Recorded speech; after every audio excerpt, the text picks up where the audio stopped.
We are beginning the lecture for Chapter 7.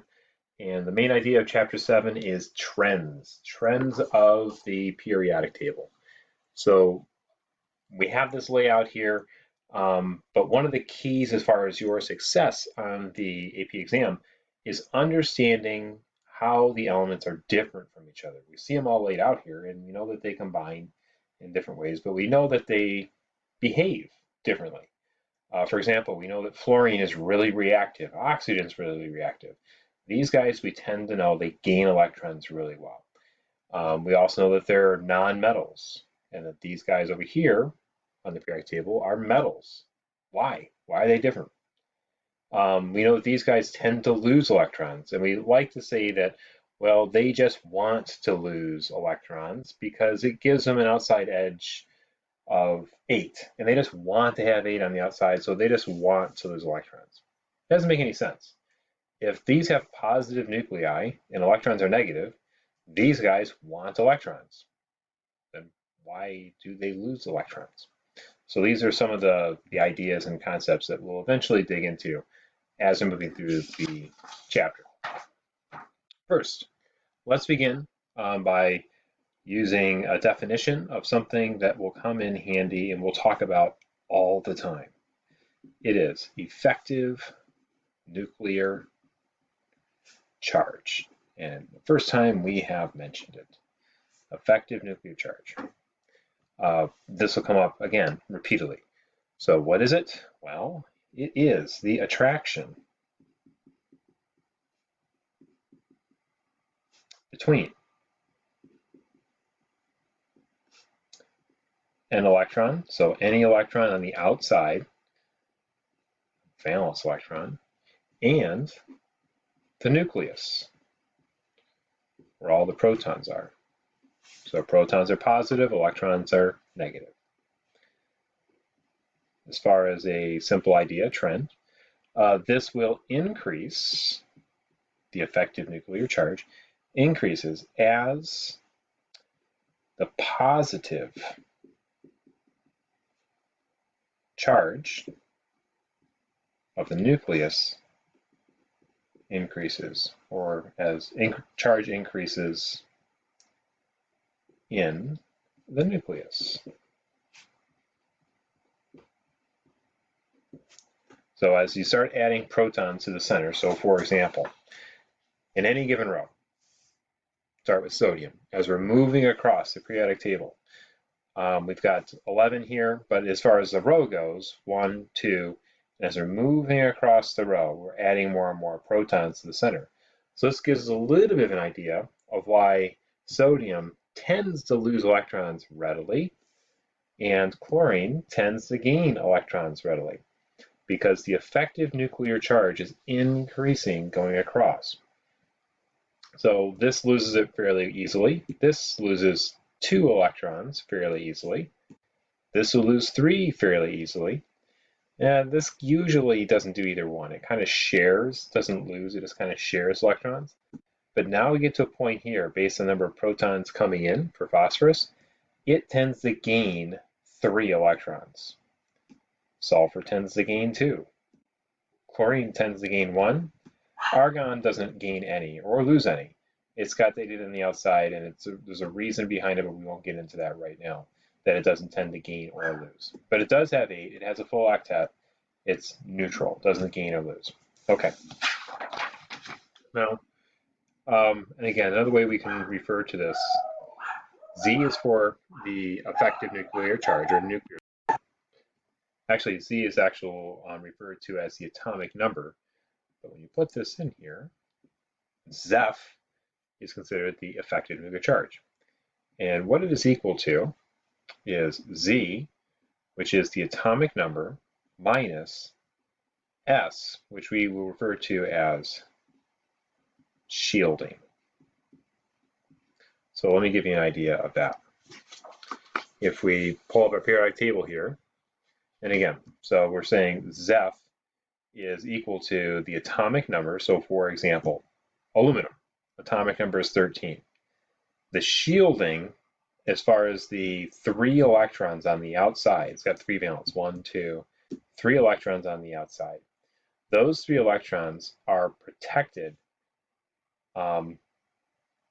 by the shielding of the other 10 electrons. So 13 minus 10, go back to here, 13 minus 10 gives us that effective nuclear charge of 3. So in other words, if we take that subtraction, looking at 13 minus 10, the nucleus has 3 extra protons free and clear to attract any of the 3 electrons, any singular electron on the outside, the valence electrons. It can go after any of those 3, and I'm getting kind of a personality on it. But those 3 electrons, any one individual has an attraction to the nucleus of +3. So it means the nucleus is strongly pulling on those in comparison to, for example, magnesium or sodium. So the stronger the effective nuclear charge, the more tightly held the valence electrons are to the atom. Okay. And so we'll just refer to, we talk about Zeff. This value is always going to be something less than Z, the atomic number. Okay. As far as a concept goes, we can use this general idea pretty descriptively all the way through calcium. In other words, calcium is 20 minus 18, effective nuclear charge of 2. But once you start introducing these D block elements, it gets a little screwy. The idea of it works still the same. As you're moving from left to right, Zeff increases. The effective nuclear charge increases. The atom is able to hold on to electrons more easily because you're adding protons along the way. All right, let's do a quick little drawing here. And I guess I'll draw it like this. If you can't guess, this is a periodic table. Sorta. As far as trends go, we'll talk about the size of an atom. So we're talking about atomic radius trends.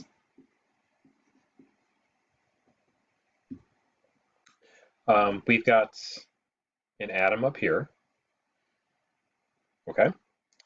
And as far as the effective nuclear charge, as you're moving from this side to this side, what are we doing? Does the effective nuclear charge increase or decrease? A rhetorical question.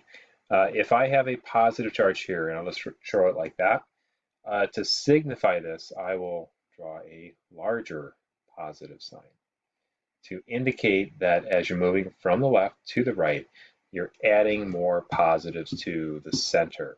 And those are able to grab onto the outside electrons more easily. By the way, whenever you're having this conversation, Zeff typically is referring to any given row.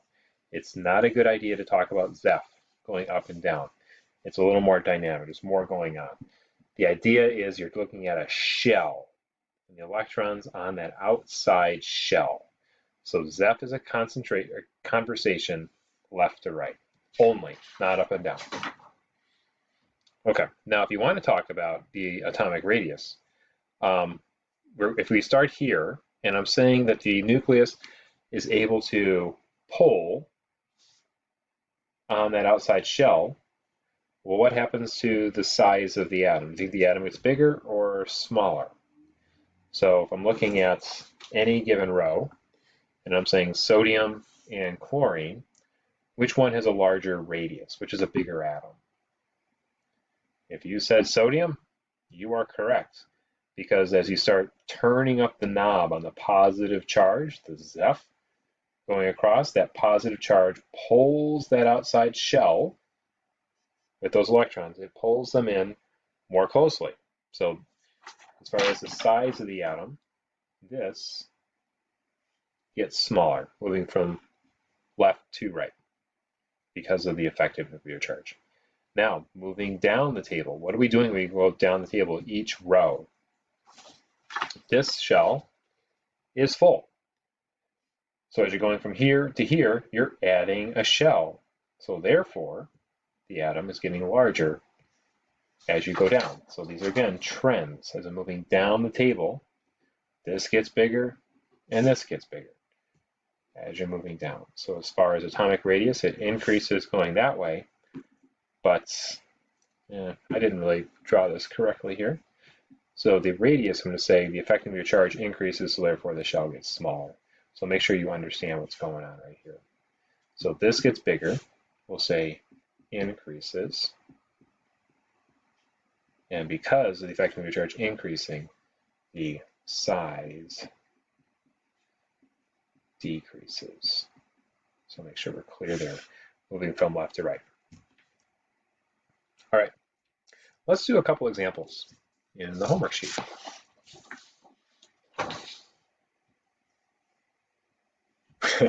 I think we've hit this pretty well. What is meant by the effective nuclear charge? So I'm going to refer to this a little more in a definition-y way. And by the way, you kind of have a definition sitting up here at the top. But I'll state this just slightly different. The effective nuclear charge is the average electrical field experience, or the attraction experienced by a single electron, so any of them. It is how strongly the electron, is pulled to the nucleus.